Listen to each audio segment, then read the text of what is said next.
We're back with Drew Crescente, whose daughter Jennifer was killed by an ex-boyfriend just months before her high school graduation. And Drew, this is, you and I were just talking about the words teen dating violence 11 years ago when she was killed, that nobody had ever even heard of it. That's exactly right. So people would say what happened, and I would say, well, it was teen dating violence. And they would have to parse through those three words to think about the meaning of each word.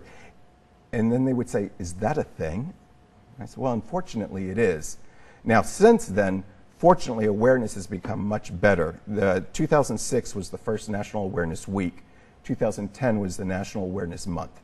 So because of that, there's been a lot more media exposure and a lot more schools that are talking about teen dating violence. So it's on our radar now, which is good. Now, you came up with an interesting way to sort of educate young people about this, about teen dating violence, and you've done this through something that a lot of kids love, and that's video games. Right. So right after Jen was killed, I did start a nonprofit, Jennifer Ann's Group. And I was doing some of the kind of traditional approach, website, I guess if you could call that traditional, creating things that we could deliver to people. And I started thinking, what could I do to really reach young people? I thought, well, video games, because I know that they're playing them, so why don't we go ahead and start producing video games? Now, I myself didn't know how to make a game, so what I did was I started a contest, and what we've done, we just actually launched our 10th annual Life Love Game Design Challenge, where we would challenge video game designers to create video games about teen dating violence without using any violence in the games themselves. Wow. Challenging. So it is challenging, right? Yeah. And the games have been tremendous. We have had winning games from around the world. The game Honeymoon that you see, the lady who designed and developed this, she's from Spain and she lives in London now. And she was one of the winning games from last year.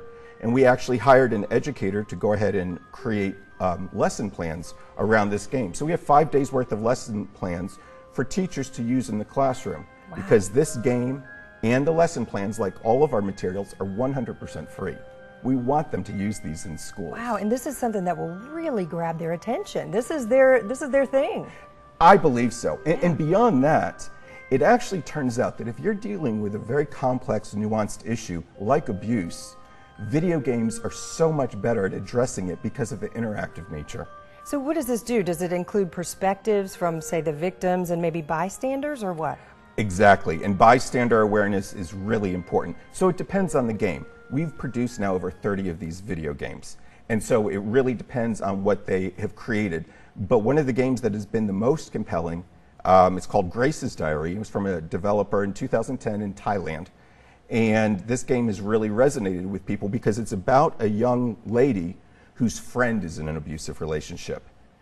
And she doesn't know how to help her friend. And so the game actually has her going through the process of, what can I do to talk to my friend and let my friend see that she's in an abusive relationship and will seek help. Wow, so this is really is user friendly. I mean, it talks you through it.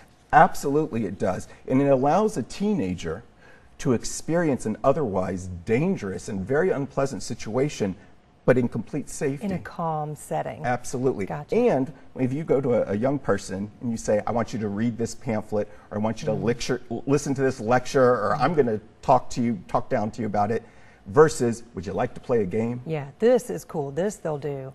So, you know, here's the deal. If you want to do this, you can go to your website, right? Yes. And tell us about that. So if you go to jenniferann.org, we have the information there that what you can do is you can go ahead and send in your pitch. So you have until the end of February to give us your pitch. We're going to pick a group of 10 finalists who can then create a game by June 1st. The winning first place game this year is going to get $10,000. So this is a good contest. I think it is. 10 grand. That's I think it's good. A lot of money. It feels like a lot to me. For a very worthy cause. Thank you. I believe so. Thank you, Drew. This is amazing what you're doing.